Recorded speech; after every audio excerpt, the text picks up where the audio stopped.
Olá, seja muito bem-vinda a mais um vídeo do nosso canal aqui do Finanças para Mulheres.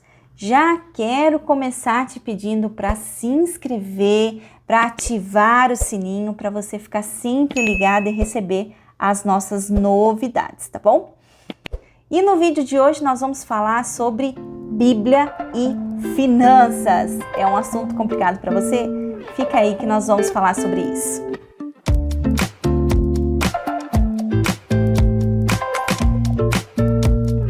Primeira coisa que você precisa entender é que tudo vem do Senhor, tudo é dele, tudo é para ele e tudo é por ele. Ou seja, não tem como nós separarmos finanças da Bíblia, finanças de Deus, porque qualquer área da nossa vida está ligada àquilo que Deus tem para nós, tá bom? E eu quero provar isso para você com alguns versículos, quero trazer essa clareza para você. Existem alguns pilares quando nós falamos de educação financeira, de uma vida financeira saudável, tá? Então, esses pilares, eles são mentalidade, organização financeira, controlar os seus gastos, prosperidade e investimentos. Vamos dar uma olhadinha no que a Bíblia fala sobre isso? Quando nós pegamos mentalidade, se você for ver em Provérbios 23, 7, o que a Bíblia diz? Que assim como tu pensas, assim és. Então, a mentalidade dentro de finanças, ela é um dos principais pilares para conseguir te ajudar a se manter numa vida financeira próspera. Por quê? Alguém com mentalidade baixa, com mentalidade submissa, com mentalidade de escassez, ela não consegue prosperar, ela não consegue avançar, porque ela acaba que atrai para si todos aqueles problemas, aquelas dificuldades e fica com aqueles pensamentos de que eu não posso, eu não consigo, eu não sei se vai dar certo, eu nasci para sofrer, eu vivo para pagar conta, sabe esses tipos de pensamentos? E é exatamente isso que a Bíblia está nos falando. Aquilo que você pensa é exatamente isso que você é. Então, se você pensa que nasceu para pagar contas, que tipo de vida você acha que você vai ter? Você vai ter uma vida de pagamento de contas. Agora, se você entende que você é filha do rei, dona do ouro e da prata, aí sim a sua mentalidade muda e você começa a ter uma mentalidade próspera e enxergar novas oportunidades, começa a ter uma mente mais feliz, mais saudável. E isso só vai atrair para você prosperidade, ok? Outro ponto que nós falamos é organização financeira. Se você ler comigo Lucas 14, 28, você vai encontrar aquela passagem da Bíblia que diz assim: qual de vocês, se quiser construir uma torre, primeiro não se assenta, faz o cálculo, vê o preço para ver se tem dinheiro suficiente? O que a Bíblia está nos ensinando aqui sobre planejamento, sobre organização financeira? Dando continuidade nesse trecho da Bíblia, fala até depois que dessas pessoas que não fazem o planejamento, existem até aqueles que riem dele, que debocham dele. Por quê? As chances dele se dar mal, dele não ter ali sucesso no seu plano, são muito grandes. Então, é necessário um planejamento, uma organização financeira para você conseguir ter sucesso e para você conseguir prosperar. Outro pilar é controlar os seus gastos. Nós vamos ver em Provérbios 21, 10, que está falando assim: na casa dos sábios há reservas de comida e azeite. O homem imprudente, porém, devora tudo o que pode. Então, a Bíblia está falando daquelas pessoas que não controlam os seus gastos, como que ela está chamando? De imprudente.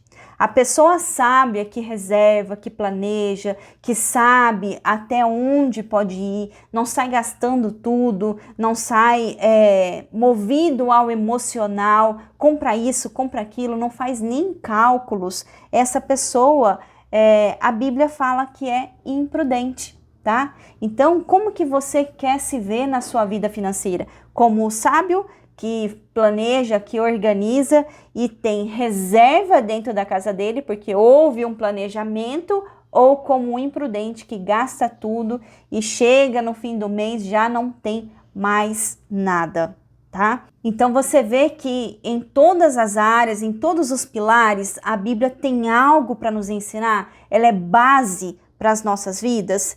E prosperidade? Será que a Bíblia ela tem interesse na prosperidade? Em Deuteronômio 6, do 10 ao 11, tem um trecho da Bíblia que eu particularmente, eu amo essa parte. E ela diz assim, ó, ela tem todo um contexto, tá? Se você puder ler Deuteronômio 6 inteiro, ela fala das bênçãos daqueles que ouvem, daqueles que obedecem ao Senhor.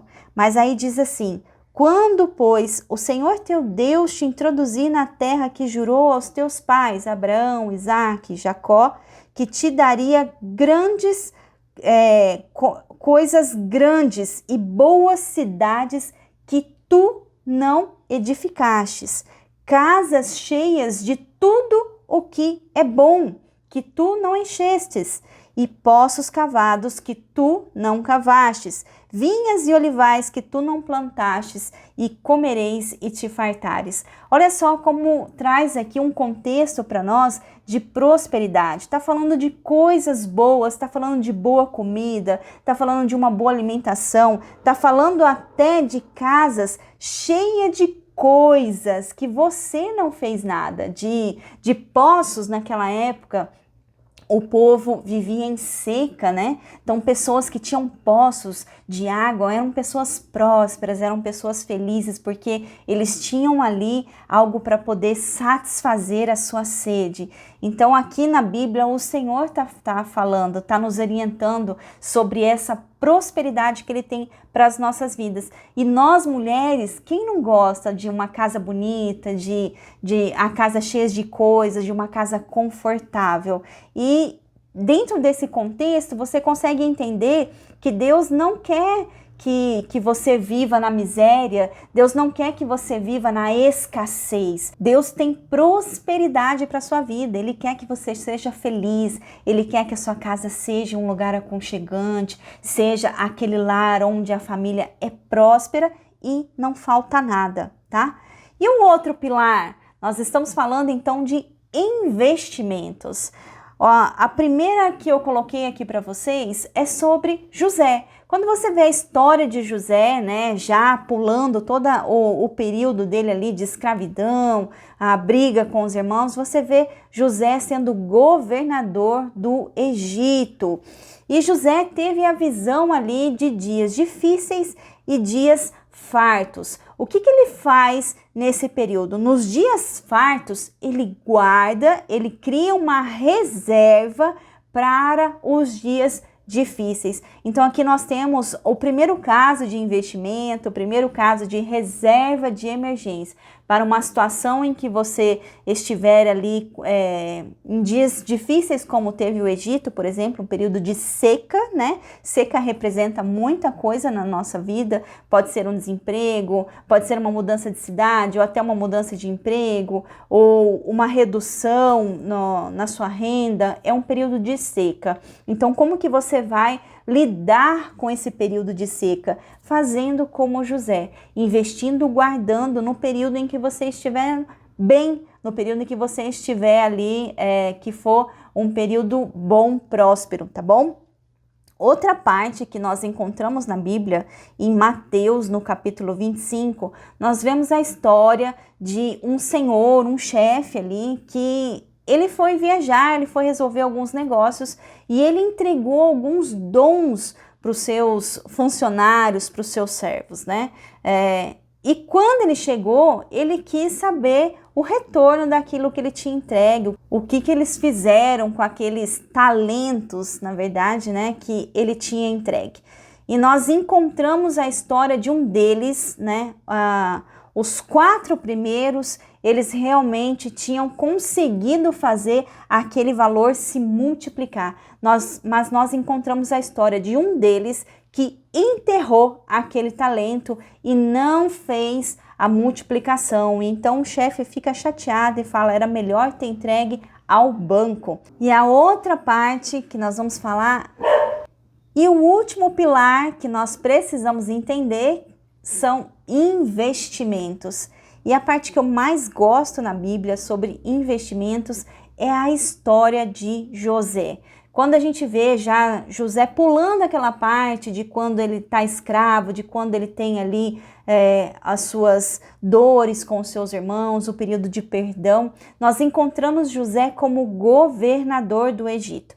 E José tem, através dos sonhos de Faraó que vieram de Deus, ele tem a direção ali, ele sabe que vai haver um período de dificuldade, um período de seca ali no Egito. E qual que é a estratégia que José encontra para poder lidar com isso? É a famosa reserva de emergência, que hoje nós aconselhamos a ser o seu primeiro direcionamento em relação aos seus investimentos, tá? O que José faz? Ele guarda uma parte no período bom, no período próspero do Egito, para que quando chegue o período de seca, o Egito não passe dificuldade. E ele foi tão atencioso a isso, em reservar, na verdade, uma boa parte.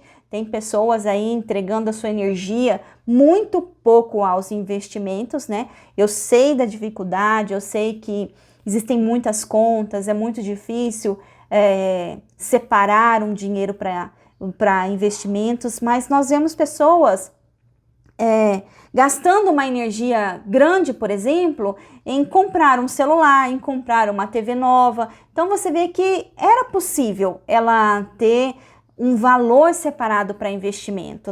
Talvez não era tão necessária assim a troca de celular agora, né?